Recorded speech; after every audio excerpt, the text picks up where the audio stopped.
just talking, it's twilight, and at that time of night, everything starts to look grainy in the woods especially. I haven't heard a recording that sounds anything similar to this. Just your eyes are switching from day to night, and I see a figure.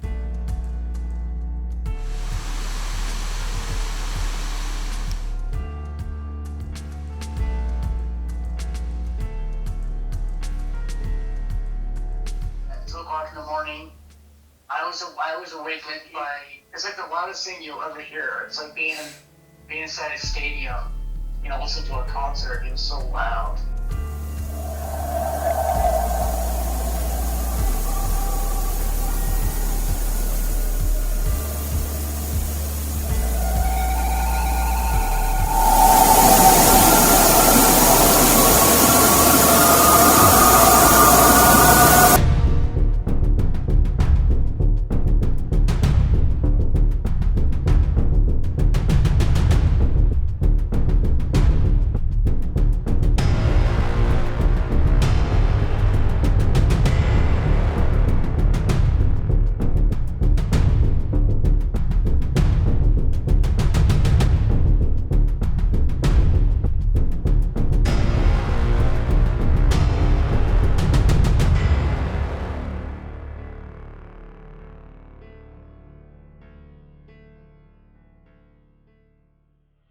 Located in the state of Washington, Mount Rainier towers at 14,410 feet. It is listed as one of 16 volcanoes in the world that are heavily being studied due to its activity and its potential for catastrophic disaster. It has a long history of violent eruptions, and its last was in 1450. It is still an active volcano. These violent eruptions created an amazing and unique terrain in its surrounding foothills. There are species of flora and fauna present here that do not exist anywhere else on Earth. The area was inhabited by several tribes, and as time went on, gave way to Spanish and European explorers.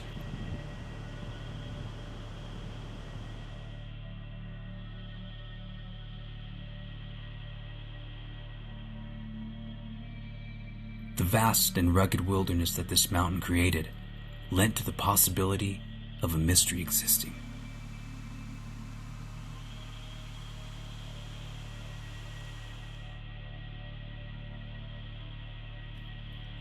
This mystery is known as Sasquatch to many, and the state of Washington is said to actually have more reports of sightings than any other state. In this documentary, we explore different regions on the outskirts of Rainier and listen to a collection of bizarre audio that was collected by different people. We'll investigate 3 locations with said activity, speak to people who have experienced the Sasquatch phenomena, and use a combination of technology and boots-on-the-ground research to try and find answers.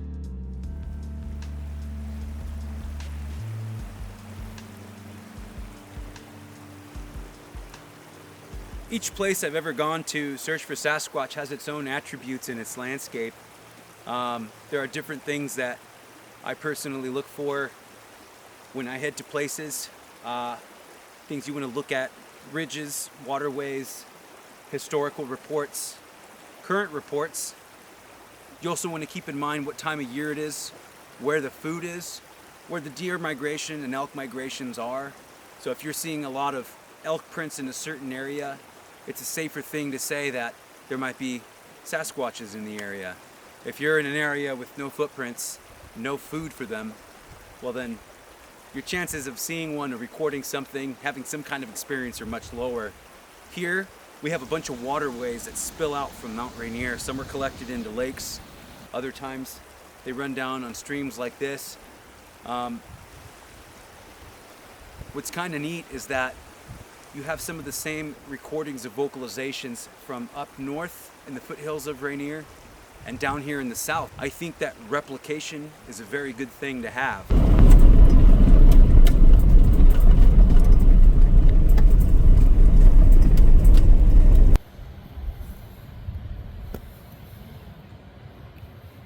There's a lot of deadfall there.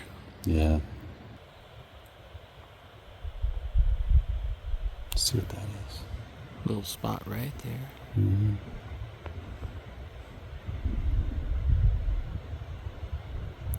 Couple of them, they look the same. Yeah, they're not A animals. couple rocks, yeah. Stumps, yeah. Stumps. Yeah. 10,000. So that almost looks like a deer, but So that's how it has it moved since we've been watching it? Mm-mm. Not really. Yeah. No, It shows up red. Red's Showing that warmer. it's really, really hot. Yeah. Yeah, it's really hot. It's like a rock would be like that. Good thing with the spotlight. Keep the visible. promise with the content computer stuff, but I don't believe it. So Nixon took us off the gold standard. Hey, with the spotlight. So I think that's the tree it's under. Yeah. So we're looking through trees at.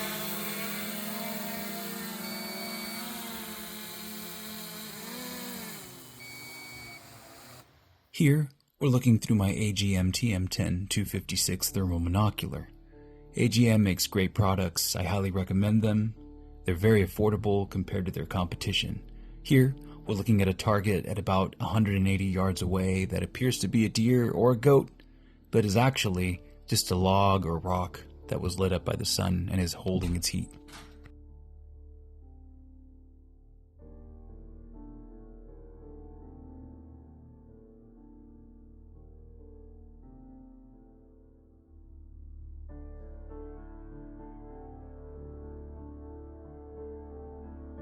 Here's what a person looks like approximately 60 yards away at 2:30 in the morning.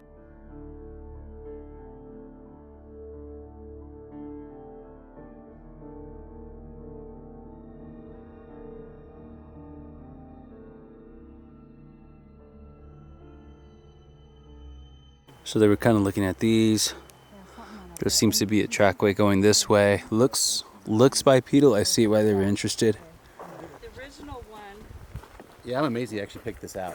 is there's something maybe there and right there and right there and right there And then up there, and there. it's older. But it's straight. It's in a straight line. It's got a good breadth. Prints are big. A couple of them look a bit interesting, but they also look a little old. Just like the Go Road all over again. Just about. Look at that. See, so this one. What's interesting about this is that the needles are pressed into the dirt. Correct. You can almost maybe see a toe-ish action here, but you got this. Like Look, it looks almost like a step, and maybe you have this. See how this is pushed up like a ridge?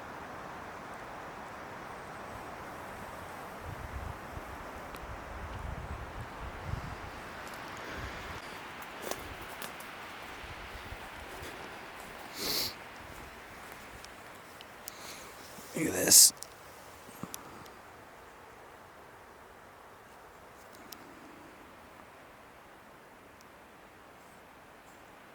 Well, it's still drizzling. We're at a higher elevation, so it's really cold, but we stopped at this little place that shows some marshes on the map. There's a lot of elk tracks. There are a lot of elk tracks around here, and they're all fresh. They're all from, like, I don't know, possibly this morning. We walked through some pretty thick stuff, and now we're here. These little marshes right here. Now, it is all liquid right there. You see that? Yeah. Yeah.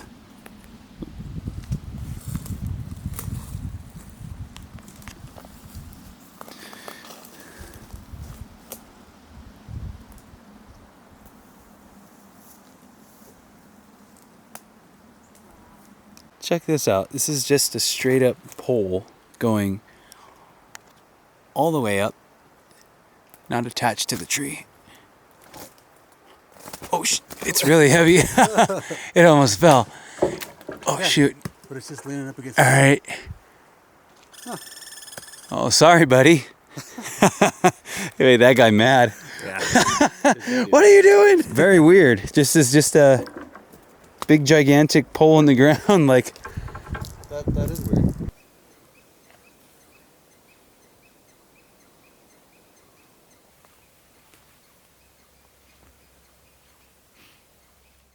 So we're just driving down this road here, and I happened to look out the window and I just kind of noticed this. Now there's some deadfall here. We're going to look at this break right here, and now it's funny. Well, there's human activity because there's a can of Coors Banquet. Wow. But this looks old. Yeah, this got broken over a long time ago. Little things like this, you know.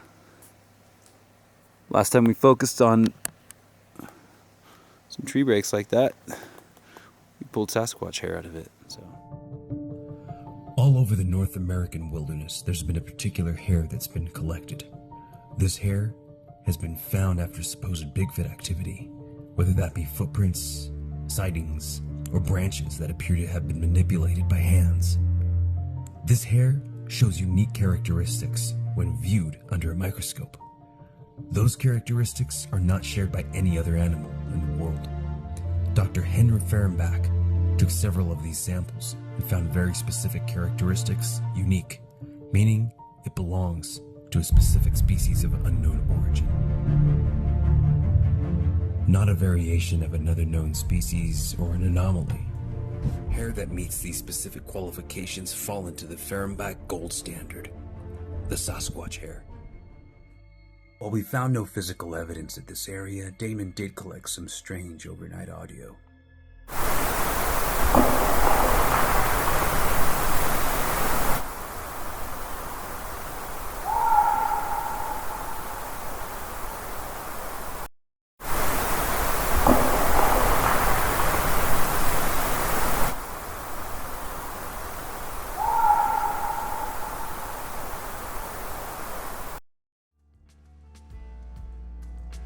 West of Mount Rainier, Jonathan and Sarah Brown have been experiencing Sasquatch activity on their property.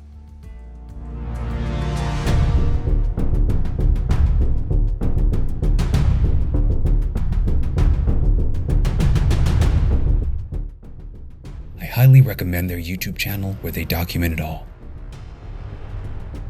So we live on an Indian reservation in Washington State, and our property is completely surrounded by tribal lands. I sat down with Jonathan as he shared some perspectives and also some strange audio he's recorded over the years.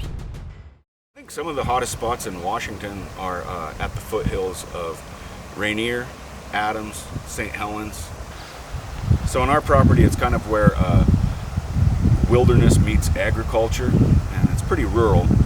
I think that the Sasquatch over in western Washington don't have to move as much as the Sasquatch on the eastern side, where you're dealing with much harsher temperatures, and as the snow comes, the game moves lower and things like that. I think on the eastern side of the mountains, I think they have to do a lot more moving than they do on the western side, because it's more temperate. I mean, for example, like the long time ago, the Indians that lived in the coastal regions, they were stationary, and you take like the Sioux tribes and the Blackfeet. I would imagine they would have had to have moved a lot chasing the buffalo around, and so they're covering a much larger region. It could be something similar like that with Sasquatch, where they simply have to move around a lot more, versus in western Washington it's not as necessary. But at the same time, I do think there could be something to, in the summertime, even in western Washington, they're not necessarily moving that far away. They're just going to different elevations.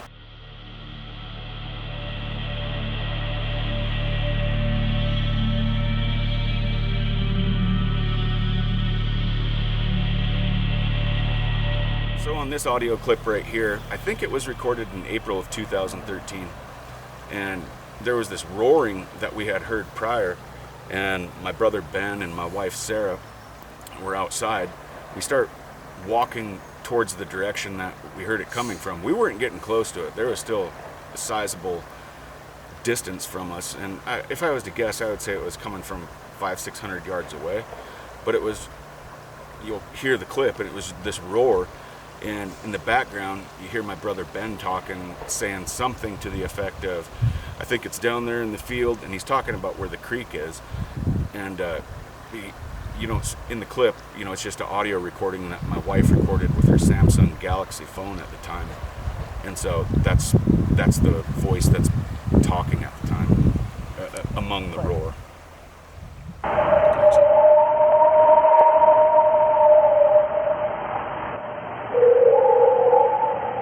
I'm gonna get down there in the open.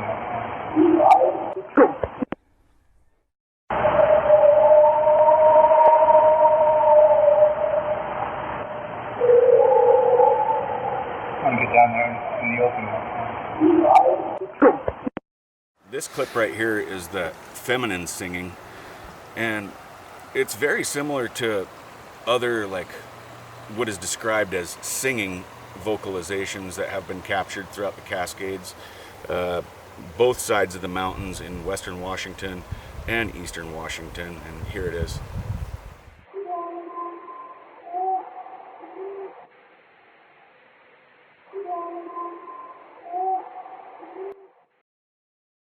David Ellis had reviewed this clip, and it's called The Undulating Whoop.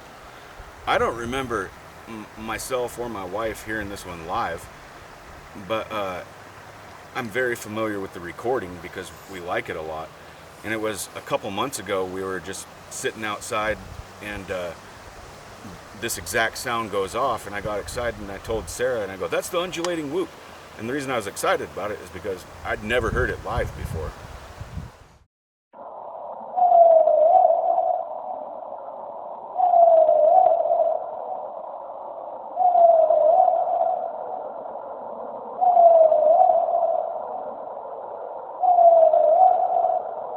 So this one, it sounded like little girls singing, and it's one of my favorites because I haven't heard a recording that sounds anything similar to this.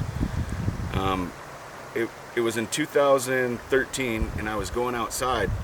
It must have been about 8 o'clock at night, and it was in the fall, and it was dark, and I remember it being cold, and I step outside and I hear this, and it sounded like little girls singing.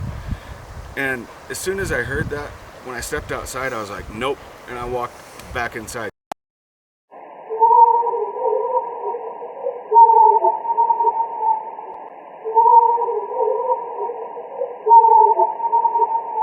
Because, like, to me, if that wasn't a Sasquatch or a younger Sasquatch, whatever, and it actually was a little girl singing, to me that's creepier that there would be little girls singing at that time of night, outside, in the cold, under those conditions. That seems like more ghostly or paranormal. It's just, it's too strange.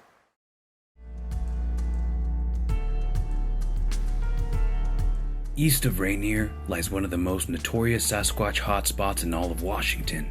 Bumping Lake is where many people I know have had experiences, and I would have one of my own.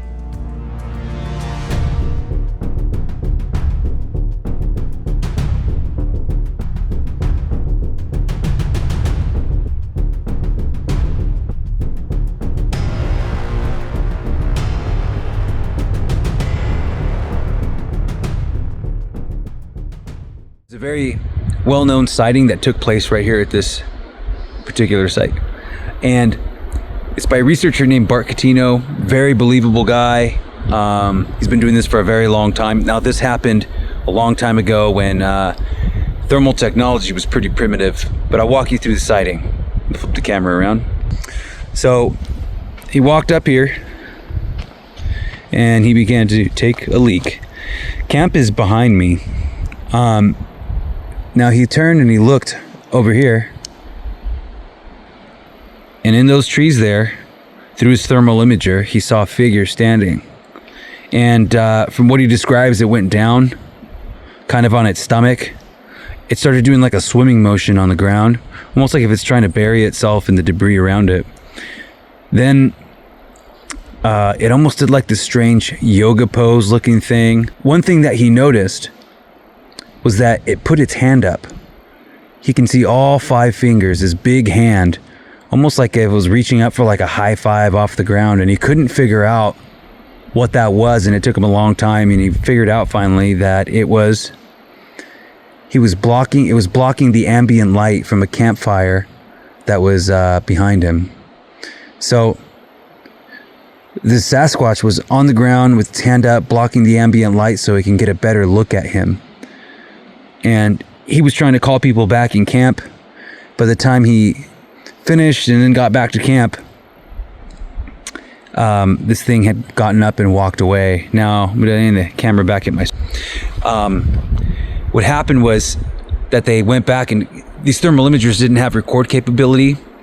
So you had to strap it onto like a backpack and hook it up to a VCR of some sort, or a recording device. And you had to walk around with this backpack strapped front ways with the thermal imager in the dark.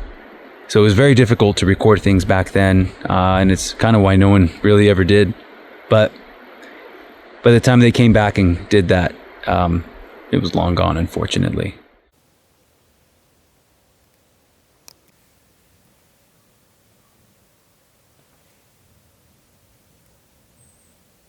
You up at Bumping Lake, and Rachel and I were just sitting in camp catching up. Lydia, Nick's daughter, was riding her bike around camp, and we were listening to Disney music. So, like, kind of typical kid playing, just quiet night at camp. We weren't planning anything. At 8 o'clock in the evening, Tristan came over and said, "Did you guys just hear that wood knock?" And we said, "No, we've been talking and, you know, the music's playing." At about 8:15, behind John Ray's tent on the north end, we could hear noise. It wasn't movement, just noise, like something rummaging around or something. But it was loud. About 8:30, same thing happened again. And we all kind of were like, well, that's weird. You heard a knock over here, and now we're hearing something weird coming from around John Ray's tent. So I walked over. John was in his tent, and I said, "Have you heard anything from around your tent?" And he said, "No, I haven't heard anything. My ears are bad." And I was like, okay. So I went back to where we were all sitting, and we're just talking. It's twilight, and at that time of night, everything starts to look grainy in the woods, especially. Just your eyes are switching from day to night, and I see a figure come out from next to John Ray's tent, took 2 steps, went into the woods towards the road, and that was it. But the thing was, it was solid black against the twilight night. Its arms were super exaggerated. It was probably about 6 foot tall. It wasn't huge. You're looking at it going, what the hell? What was that? And your mind is saying, there's no way you just saw that. And you just saw that. You know, you're like playing ping pong in your head. And that, like, at that moment, like, my heart stopped, because that was kind of like that confirmation that I needed. Because you question yourself constantly after you've had a sighting like that, because it's so quick and it's so brief. You don't know, you know, could your mind be playing tricks on you or whatever, but you know what you saw. It got pretty cold last night. I'd say about low 40s. So, yeah, it's that time of year. Temperature's dropping at night, but during the day it still feels pretty good. This was one of the strangest mornings I've ever spent in the woods. We chased around something clacking rocks for a couple hours. We did find something. There it goes again.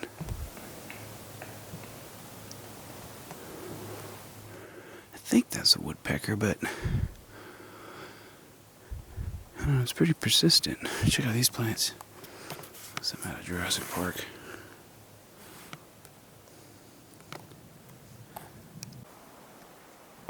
Huge movement back here.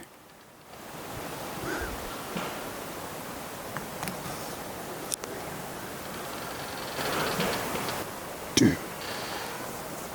Could be woodpecker. No. No. Focus. Yeah, huge. Like two big bangs.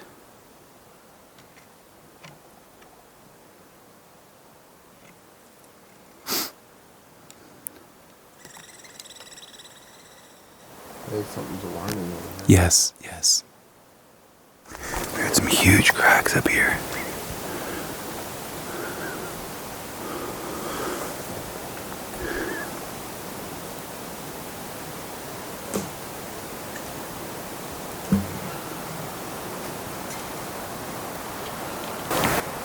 Hear that? Hear that? Hear that? That's not as loud as the ones we recorded a little bit ago.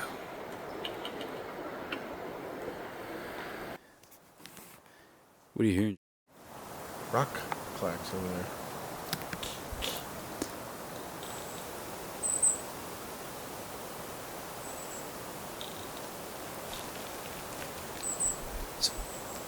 These loud clacking sounds coming from over here. We had huge stick breaks over here.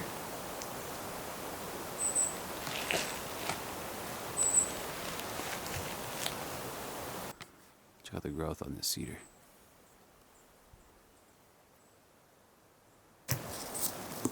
These are real fresh.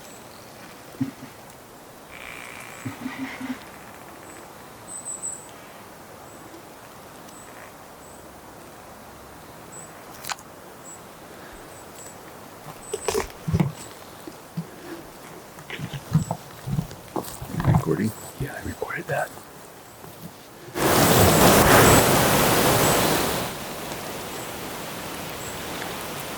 What can there be? A lot of grass there that I don't see anywhere else. There it goes again.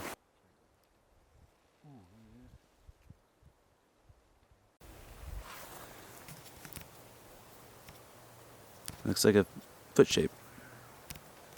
Give an impression about my size. We haven't walked through here. It's like so many just crazy sounds. And then there's another one over there that looks like it went splash. One by you. Yeah.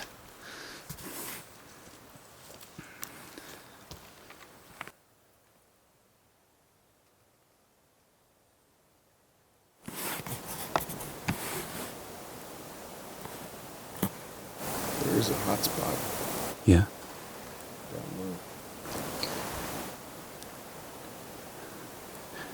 This is picking up on camera, so it's loud. Do you see it moving or anything? No, it's like the bottom of a log. There's a crack. Okay. Heat under it. The thermal imager showed a heat signature in the bushes under a log that slowly dissipated. When we made our way over there through the thick brush, this is what we found. There was this one that I found over a log that, it looks pretty good. We're going to cast it and find out if we can get any more detail out of it. Now we have this impression here. Back of the heel goes into the moss. This is your regular size lighter, like a Bic lighter. Toes go in there, but there are other impressions there. Okay, they're not very clear. Now, whatever it was went over the log, or was small enough to go under the log, but kind of strange. So I'm going to check this log here, that it had to go under or over for hair. All right, so this here's the track. We looked around. We can't find anything very similar to it, but there are impressions that are of the same size. Like, look at that one right there, you know? Look like a foot? Yeah. So this one looks like a foot as well. We're going to cast up to like here, just get the full, what looks like the depth. What I like about it, there's a stick here in the toes. And the toes kind of, go around it. I feel like if it was ungulate, it would have just stepped down and really mashed that stick down a lot deeper. Now there's a lot of small top debris that I can see fell after this was impressed into the ground. So I'm going to remove all this little top debris and be really careful to not disturb the information that's under it. Mix I made, I totally messed up on the first one, so. I'm gonna make more. Okay. Real quick, hold on. The direction of the trail. All right, we're gonna try to extract this. I don't have a shovel, so I'm doing this in a non-conventional way. Hopefully I go deep enough. That's what she said.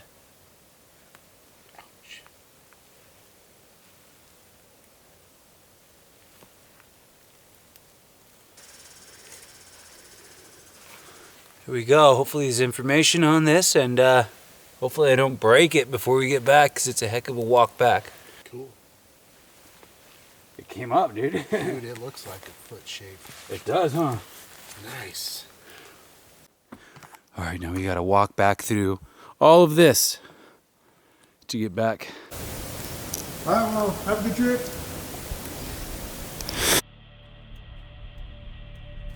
My goal upon arriving home was to clean off the footprint cast and to connect with Tristan Yolton. Tristan's been going to Bumping Lake for years and has some of the wildest audio I've ever heard.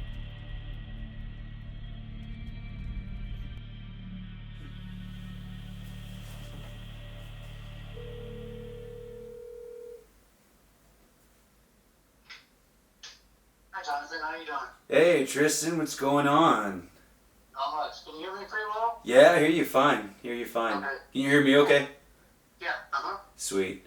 And I've kind of heard how you obtained those sounds, like you were at California camp, I think, and you were with your mom that night. Well, it was July 2020, and my mother and I were up at California camp, and we parked my mom's truck at the top of that hill right there, and we pitched a tent. We stayed in the tent there, and at 2 o'clock in the morning, I was awakened by that first sound that you hear on it, that whoop howl. I think it was probably a male. Mm-hmm. But I was awakened by that sound, and I just sat there in my sleeping bag, and I just listened. I just listened to the whole thing.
The craziest thing about it is it's like the loudest thing you'll ever hear. It's like being inside a stadium, listening to a concert. It was so loud. I think probably young ones or even females start chiming in and doing that, really high opera singing sound. And they're all like, and this was going on, like this was constant. There was barely like any breaks in between. This went on for like 30 minutes straight, basically, without any breaks. So, it just kept going on, and it got louder and louder as more of them chimed in on it, and this went on for like a half hour. I was afraid to get out of my tent, man. Like, I just sat there in my sleeping bag listening to the whole thing. Tristan was very clear that he's not saying that these sounds were made by Sasquatch. However, other Bigfoot researchers all around Rainier have recorded similar sounds, and those sounds are not attributed to any known animal.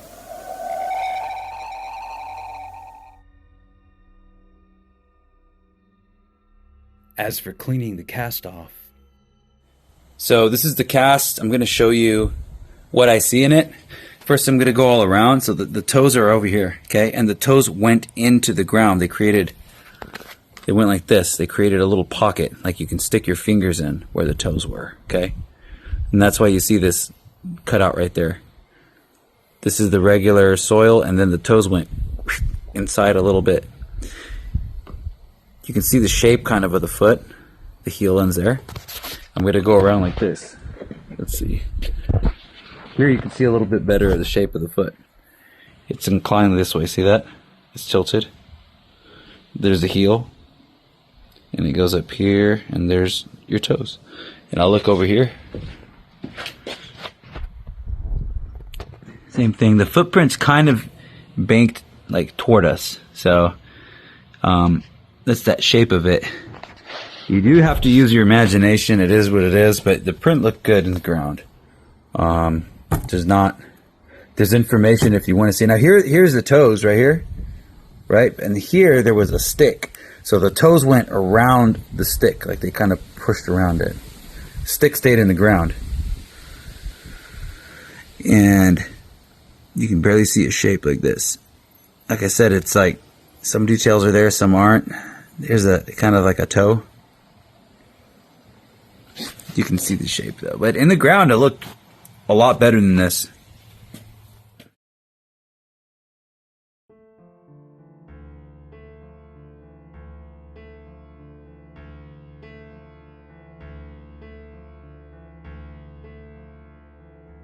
an ancient mountain, a history of ecological violence and a resurgence.